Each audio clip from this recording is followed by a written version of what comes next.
स्वागत है आपका ट्रेवल एनएफएक्स में। आज के इस एपिसोड में हम बात करेंगे भारत के उत्तराखंड राज्य में स्थित ऋषिकेश के बारे में। उत्तराखंड प्रदेश के हरिद्वार जनपद के अंतर्गत आने वाला ऋषिकेश एक प्राचीन नगर व धार्मिक स्थान है। यह रमणीक स्थल हरिद्वार से केवल 24 किलोमीटर दूर है। यह नगर गंगा के दाएं किनारे पर स्थित है। यहाँ गंगा नदी पर्वतों को छोड़कर मैदानी भाग में उतरती है। यहाँ की हरियाली व गंगा का पावन जल पर्यटकों को मंत्रमुग्ध कर देता है। मंदिरों व आश्रम के लिए विश्व में प्रसिद्ध इस नगर में साल भर सैलानी के आने का तांता लगा रहता है। ऋषिकेश में गंगा जी की आरती परमार्थ निकेतन आश्रम के पास गंगा तट पर होती है।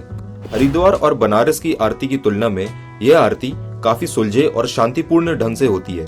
यहाँ आरती पंडित नहीं करते बल्कि आश्रम में ही रहने वाले लोग करते हैं, जिनमें वेदों का अध्ययन करने आए युवा भी शामिल होते हैं। White water rafting. ऋषिकेश में लक्ष्मण झूला से लगभग 20 किलोमीटर ऊपर शिवपुरी से राफ्टिंग एक्सपीडिशन शुरू होता है, जो लक्ष्मण झूला तक होता है। यहाँ गंगा नदी के श्वेत जल में सैकड़ों रंग बिरंगी नौकाएं तितलियों की तरह गंगा की धार में अटखेलियां करती नजर आती हैं। भारत में व्हाइट वाटर राफ्टिंग सबसे बड़े पैमाने पर यहीं पर होती है। यहाँ के रैपिड्स राफ्टिंग करने वालों को पूरी तरह पानी में सराबोर कर देते हैं। ऋषिकेश जाएं तो इस आनंदमयी अभियान का हिस्सा जरूर बने। लक्ष्मण झूला, जैसा कि नाम से स्पष्ट है कि यह झूलने वाला पुल है। यह अद्भुत झूलता हुआ पुल गंगा नदी के ऊपर बना हुआ है। इसका निर्माण सन 1939 में किया गया था। यहाँ से ऋषिकेश शहर व गंगा का सौंदर्य निहारा जा सकता है। ऋषिकेश से इस पुल की दूरी मात्र 3 किलोमीटर है। राम झूला ऋषिकेश में मुनि की रेती नामक कस्बे में सन 1980 में गंगा नदी पर बनाया गया था। आज यह ऋषिकेश में आने वाले पर्यटकों के आकर्षण का केंद्र बन चुका है। हालांकि यह देखने में लक्ष्मण झूले जैसा ही दिखता है, लेकिन आकार में यह लक्ष्मण झूले से बड़ा है। इसके आसपास कई हिंदू आश्रम व धार्मिक स्थल है। शिवानंद आश्रम व स्वर्ग आश्रम के बीच बने राम झूले को शिवानंद झूले के नाम से भी जाना जाता है। कैलाशनंद मिशन, यह आश्रम मणिकूट पर्वत पर बना हुआ है। यहाँ प्राकृतिक विधियों द्वारा विभिन्न रोगों का इलाज किया जाता है। यहाँ के सुंदर बाग बगीचे देखने लायक हैं। समी पर्वतीय दर्शनीय स्थल में एक खूबसूरत पहाड़ी पर बसा नरेंद्र नगर ऋषिकेश से मात्र 15 किलोमीटर दूर है। इस नगर की स्थापना टिहरी के राजा नरेंद्र शाह ने की थी। यहाँ का राजमहल स्थापत्य कला का बेजोड़ नमूना है। यहाँ स्थापित नंदी बैल की खूबसूरत प्रतिमा भी देखने योग्य है। गंजापुरी, समुद्र तल से 7000 फुट की ऊंचाई पर स्थित यह स्थल पर्यटकों को बरबसी अपनी ओर आकर्षित करता है। यहाँ से पर्वतों व घाटियों के दृश्य पर्यटकों का मन मोह लेते हैं।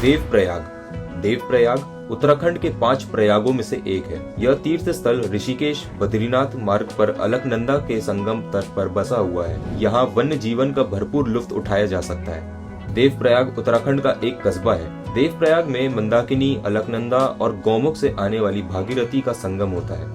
इन तीनों धाराओं के मिलने से ही गंगा नाम की उत्पत्ति हुई है।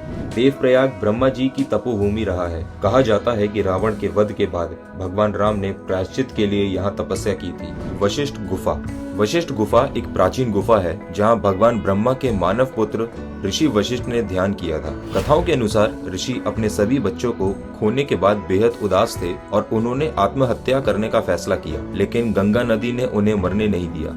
अतः उन्होंने गुफा में रहने और ध्यान करने का फैसला किया।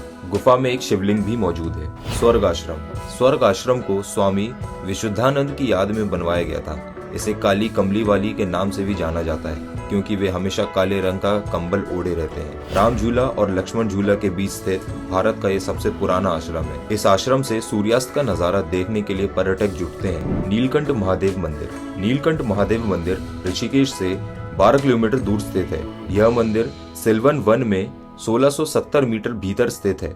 यह भारत के सबसे पवित्र शिव मंदिरों में से एक है और ऋषिकेश में देखने के लिए सबसे अच्छे धार्मिक स्थलों में से एक है। यह मंदिर समुद्र मंथन की गाथा को दर्शाता है। मंदिर में एक ताजे पानी का झरना भी है, जिसमें स्नान करके भक्त मंदिर में पूजा करने जाते हैं। बीटल्स आश्रम, प्रारंभ में इस आश्रम को महर्षि महेश योगी आश्रम के नाम से जाना जाता था। 1968 में बीटल्स द्वारा आश्रम का दौरा करने के बाद इसका नाम बीटल्स रखा गया। अब यह राजाजी नेशनल पार्क में स्थित एक इको फ्रेंडली पर्यटन आकर्षण है और गंगा नदी के निकट स्थित एक शांत वातावरण प्रदान करता है। यहाँ बैठकर लोग मेडिटेशन करते हैं। इसके अलावा प्रकृति की सैर, ट्रेकिंग और बर्ड वॉचिंग सेशन भी पर्यटकों का आकर्षण का केंद्र है। ऋषिकुंड एक प्राकृतिक गर्म पानी का तालाब है, जिसे शहर में एक पवित्र जल निकाय माना जाता है। मान्यता है कि यमुना नदी के आशीर्वाद के बाद एक ऋषि ने इस तालाब को पानी से भरा था। स्थानीय लोगों का यह भी मानना है कि भगवान राम ने अपने वनवास के दौरान कुंड में स्नान किया था और इस स्नान पर गंगा और यमुना एक दूसरे से मिलती है। ऋषिकेश आने वाले पर्यटक ऋषि कुंड में स्नान करने जरूर जाते हैं। आशा करते हैं आपको हमारा ये वीडियो पसंद आया होगा, इसलिए प्लीज वीडियो को लाइक कीजिए और अगर अभी तक आपने चैनल सब्सक्राइब नहीं किया है तो अभी करें और बेल आइकन जरूर दबाएं ताकि आपको हमारी हर अगली वीडियो का अपडेट सबसे पहले मिले। शुक्रिया।